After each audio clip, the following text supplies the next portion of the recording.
Most people think that navigation is all about map and compass. Well, there's plenty of clues in nature, and I'm here today to see how many of these clues I can find. So navigation today is fairly easy. I've got a historic landmark on the landscape behind me, and I know the route fairly well. But the idea is to try and find as many nature clues as possible. So today, I'm going to get my deerstalker on and try and become a bit of a detective in the nature navigation world.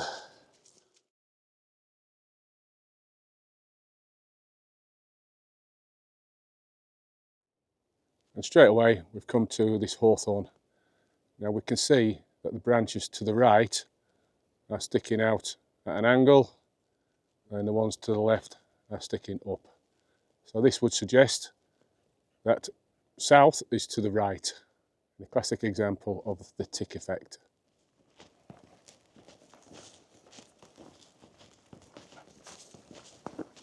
Here we've got another example. Branches to the right, pointed to the south. Branches to the left, basically heading up. Again, another example of the tick effect. Just walking down this track, it's evident that we've got much more vegetation on the left hand side. So this track is heading west to east, or east to west. And on the north side, we've got much more vegetation. And that's because it's getting direct sunlight. On this side here is obscured by this wall. So this side isn't getting as much sun. So again, just by looking at the vegetation on this track, we can establish which way's north and which way's south.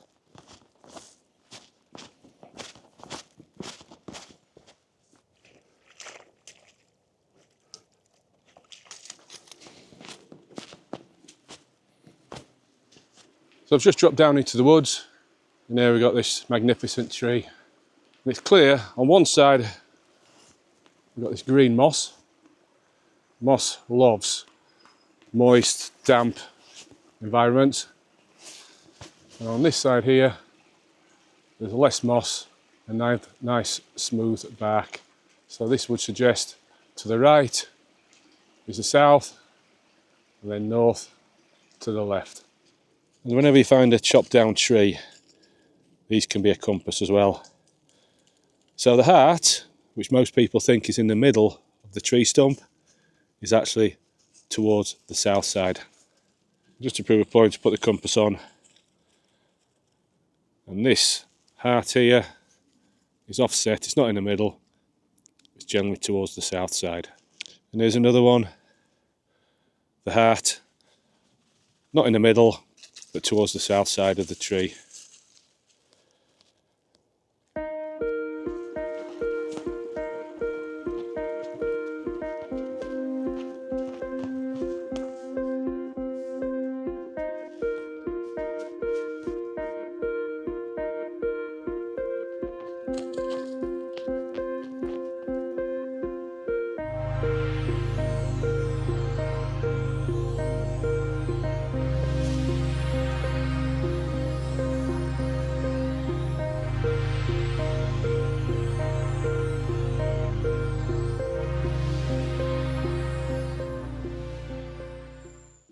And on the side of this tree here, we've got this rust coloured lichen.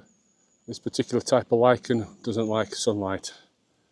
So you're going to find this on the north side of the trees. We check around the other side. So that lichen isn't on this side of the tree. So that would suggest that this side is the north side. And another handy little trick is when you get an exposed stone like this, just feel the temperatures on both sides. So this side, exposed to the sun, slightly warmer than this side, away from the sun. Now it's clear today that I'm just heading south, I'm heading towards the sun, but if the sun wasn't out, this side could still be warmer than this side that's not exposed to the sun. So that would suggest this way is south. So most churches in the UK are built east to west. We generally have the altar on the east side, so the light's coming through the stained glass window. Entrance is generally on the south side, and any spires are generally on the west side. So let's see if that's true. So the spire on this one is on the west side, and the main entrance is away from the road, and it's on the southern side. And another clue that churches can give you is most gravestones facing to the east. So all the writing is on the east side. And again, that's true on this occasion. So I've reached my end destination. Pretty easy to navigate really. But it was never about navigating, it was just about finding the clues. Finding nature's compasses and making a nature map. So while the sun is out, I'm going to get some sticks and find north using the sun and the stick shadows. This can take about 10 or 15 minutes, which gives me enough time to make myself a brew. So I've got my trusty stick, get that in the ground, and you see it's casting a shadow. And I put my piece of bark or stone or stick. I'm doing it on this concrete here, so it's easy to see. So I put the piece of bark at the end, top of the shadow. I'll come back in 10 minutes.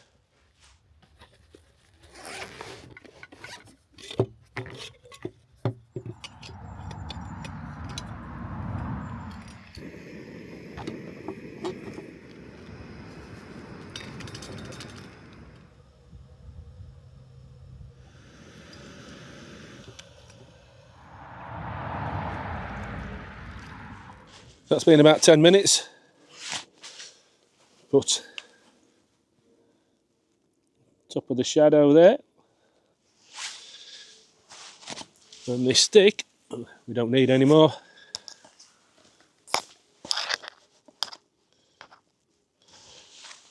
Put that on our two markers. That should be pointing west to east. And as you can see, it's not a million miles off. So yeah, it does work. In reality, am I going to use the stick method to find north, east, south and west? Unlikely. If I've got a watch on my wrist, it's much quicker just to point the hour hand at the sun, and halfway between the hour hand and 12 o'clock is due south. Much quicker method, but 10 minutes to kill, made a brew, used the stick method, and it does work. Hello. Hello. And in line with the gravestone theory, even this memorial plaque facing east.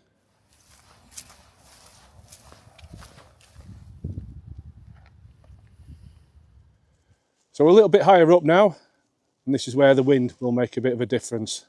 So most of the prevailing winds in the UK are from the southwest. So here we've got a row of trees, and the roots are predominantly visible and longer to the southwest. So this is so they don't get blown over. These are exposed trees, they're not in the middle of any woodland, so the root's here. So we've got one root here that's definitely bigger on this side, and that's the southwest side. And this ash tree here, again, much larger root on the southwestern side, visible. And again on this hawthorn, you've got a root pointing southwest. That's like an anchor, it's to stop it being blown over by the prevailing winds. And again this one here, much thicker, bigger root on the southwestern side. And this dry stone wall here, it looks like it's been bleached on this side. It's much lighter.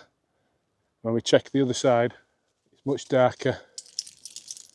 More lichens, more moss, but generally much darker. So here we've got a little oak tree. And the left hand side is towards the sun, to the southwest, and then to the right is to the northeast. So what I've got here is two leaves taken from the same tree. The one on the left is a sun leaf, and that's taken from the left hand side, the side that is exposed to the sunshine. And this is smaller, lighter coloured, and it's a little bit thicker. The one on the right is a shade leaf. This is taken from the back of the tree, from the northeast side. So you can see it's bigger and it's darker in colour. So another one of nature's compasses. Small, lighter, thicker leaves to the sun side, generally the south, and larger, darker, thinner leaves to the northern side, the shade leaves. So every one of these nature compasses that we're finding, we don't treat it in isolation. We're mapping it all, we're putting them all together. It's the collective. And again, there are exceptions to every rule, and I'm pretty sure I could find exceptions on this walk today. There's a definite chill in the air today, and as the temperatures drop, a lot of birds will start heading south, migrating southwards. So again, we can use animals, nature, to give us a direction of travel. Flocks of pink-footed geese heading south is a good one. This time of year, heading south in the thousands. And I'm not suggesting for 1 minute that we ditch the map and compass. It's more about engaging with nature. Just looking a little bit closer at what nature's got to offer. Looking at the clues it's given us. Everything in nature is for a reason. It's all about solving what it's telling us. And even the plants and flowers can tell you which way's south. This one's pointed directly at the sun.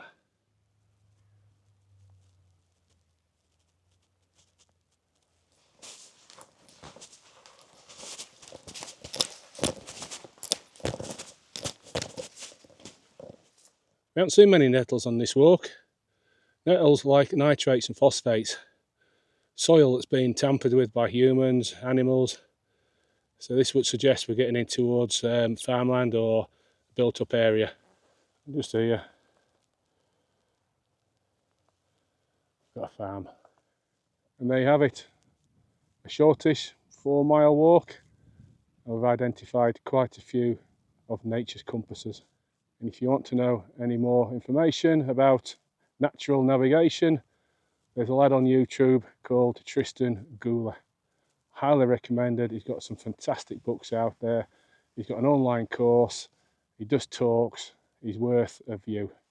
So if there's any other natural navigators or indicators that I've missed, anything else you can think of and how to navigate without a map and compass, then put something in the comments below. And until next time, that's me signing off, and thanks for watching.